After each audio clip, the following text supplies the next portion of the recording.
Hey, you guys, this is Adrienne, and today I'm going to talk about insurance denials.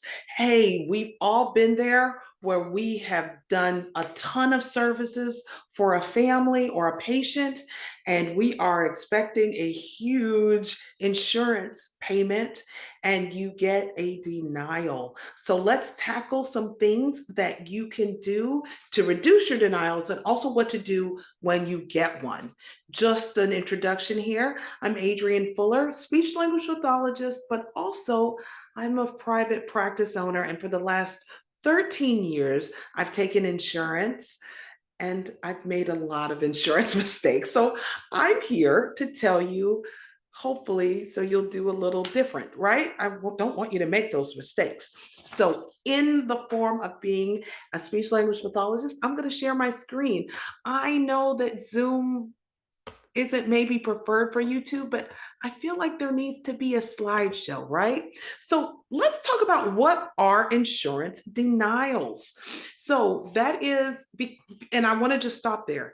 A denial and a rejection are two different things. So, an insurance denial is when a claim is rejected or not reimbursed by the insurance company, and it can be for a lot of reasons.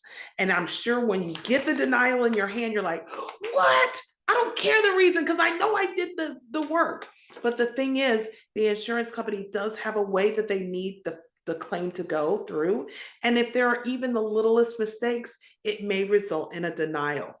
But a rejection is usually that comes from something that's happened in with the actual insurance, like the patient doesn't have insurance or they're not under the plan that you think they are. So that's why it is also very important that we are very clear about what a patient has and what kind of plan that they have, right?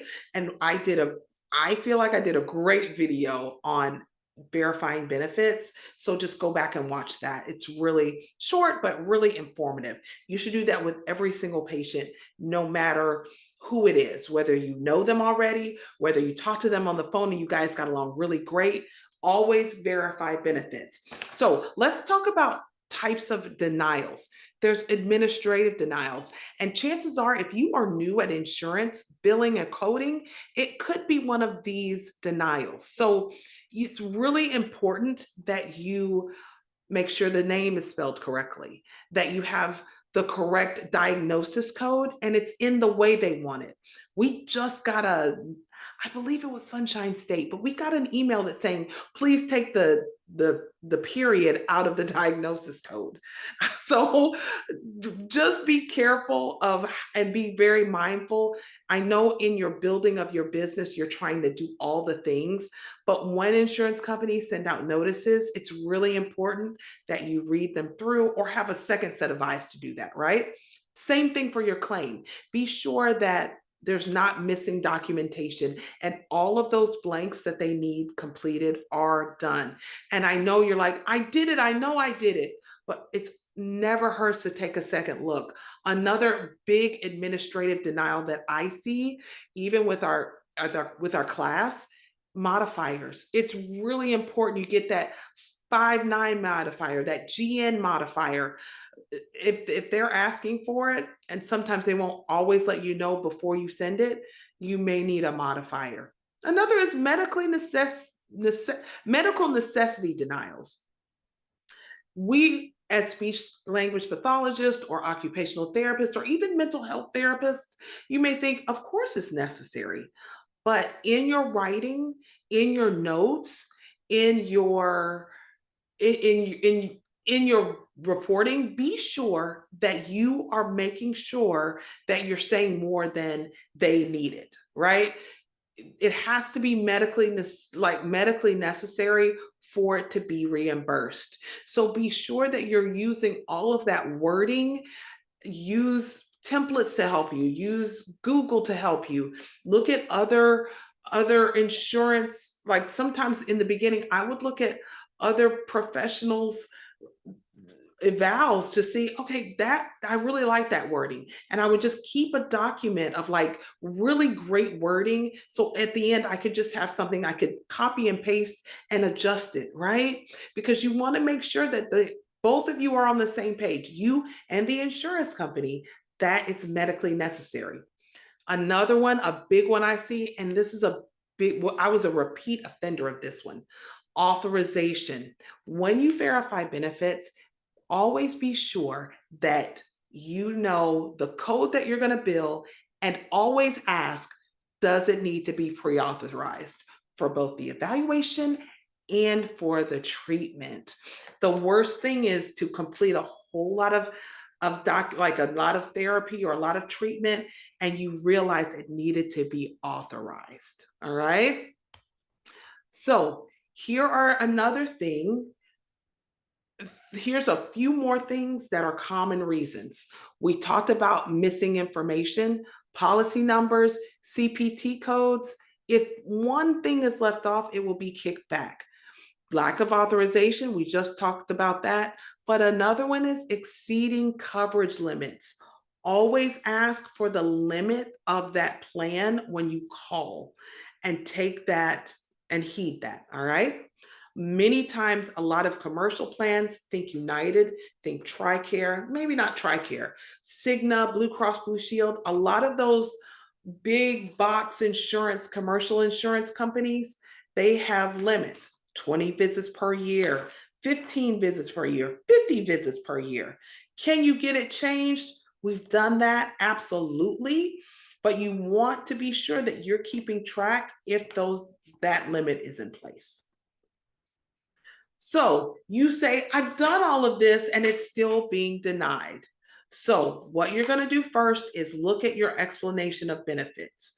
Usually, when I get one, I'm always looking to see what I'm getting paid or why they're not paying it.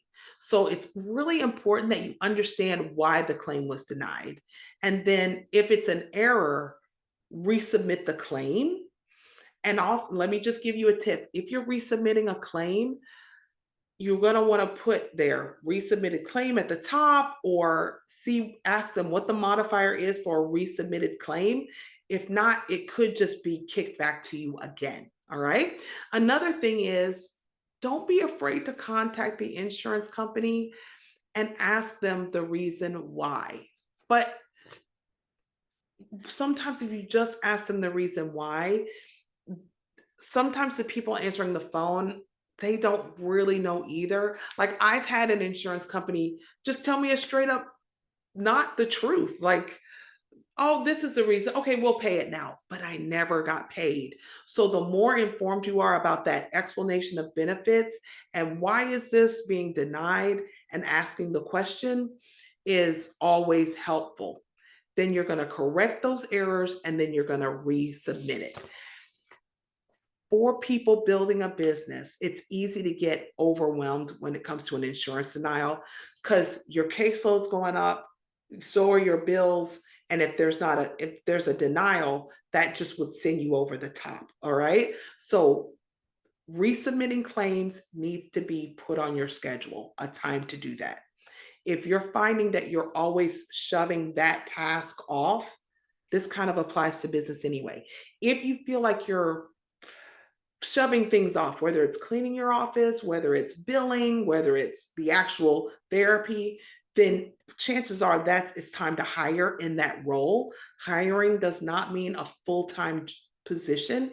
It could look like, I've hired someone 5 hours a week to help me out, just resubmitting claims. I know lots of medical billers that would be a great side gig for them. So don't think you have to have a big position or job for someone to take it. All right.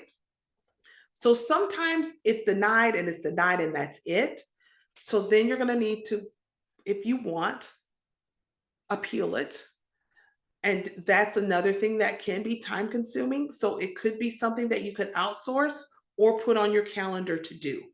The first thing when you're going to appeal, you're going to gather evidence, therapy notes, progress reports, medical necessity letters, if you have it. referrals from your doctor. And then you're going to need to contact the insurance company and see what their appeal procedures are. Hint, it's always better to do this on the front end when you are getting oriented to a plan. So you come in contact, you come in network with the plan. Usually you're going to either call or they'll have some kind of orientation process for you. Asking about appeals on that end is always a little easier than when emotions are involved and you're already ticked because you're not getting paid for it. And then you're going to submit the appeal. All right. I will say this, I don't believe in racking up huge balances for patients if I'm in the middle of an appeal process. You may find you need to have a discussion with your family so you can put that patient on hold. I know you don't want to, but the worst thing is to give hundreds upon thousands of dollars of therapy or intervention and you're not getting paid for it. So consider that your business, your clinic, your rules. So if you're like, well, I'm just going to see, I'm going to wait and see. Remember, even as speech therapists, we know we should never wait and see, right? That also applies to business. If there's an issue, it's better to put it on hold, deal with it, and bring them back. All right. So preventing future insurance denials, here's how we do that. Verify benefits. Make sure you check coverage before services begin. If you're a Medicaid provider, you need to be checking every single month at the least, okay? Then double check your claims. Remember, you could be just in a hurry and you've left something off by accident. So make sure that you're double checking. Next is train your staff. Now, even our therapists, they know we really try in our practice to train each and every therapist as part of the onboarding process. The plans that we take, how many minutes they allow, the reeval process, how far in advance. You want them really comfortable with those plans, even if they're therapists. A lot of times when we say trained staff, people think we mean admins or people who are billing, but your therapists are probably the people talking to them the most. If you are the only therapist in your practice, then you need to be more, I don't want to say you need to be better at it, but you do want to be more informed about insurance plans than you were the day before. And hint, being more informed doesn't necessarily mean trashing them, right? A lot of times in I'm a mentor in a group, I have my own class, and I hear a lot of like, it's not fair, they're horrible. And you're right, it's not fair. And yes, it is horrible. But first, we need to be very knowledgeable of the insurance plans and how they operate. That's point number one. And then you can make the decision for your practice. You may find at the end that, hey, this really doesn't work for me. And it's okay to let people know that, your families know that, and to make that decision for your business. Because why are you in business? Because you wanted to do therapy probably on your own terms. So consider that. So remember, the impact of addressing insurance denials, 30% of denials can be reversed if you have the proper strategies. Also, you can save thousands of dollars by really just heading it off at the pass, those slight admin errors and also those pre-auth errors, thousands of dollars. So that's all I have for today. If you enjoyed this video, if you found it helpful, I would appreciate the comments or put down below what you would like me to talk about in these videos. I was a private practice owner. I remember those days, and I'm still in those days, right? And some days are great and we love it. And some days feel like, man, this is the hardest thing, right? It's one of the hardest things you'll ever do is have your own business, but it's also one of the most exhilarating things you will ever do. That's all for now. Don't forget, I have a cheat sheet It's free. We'd love for you to grab it on insurance. Also, we have a class coming up for insurance billing basics. If you still feel like you're like, okay, that helped, but I'm still not sure where to start, that insurance class may be what you need. If not, keep tuning right in here for content that's absolutely free. I love doing this because at the end of the day, your clinic, your business is helping the community that you serve and the people that are around it. So that's all for now. I hope you have a great one.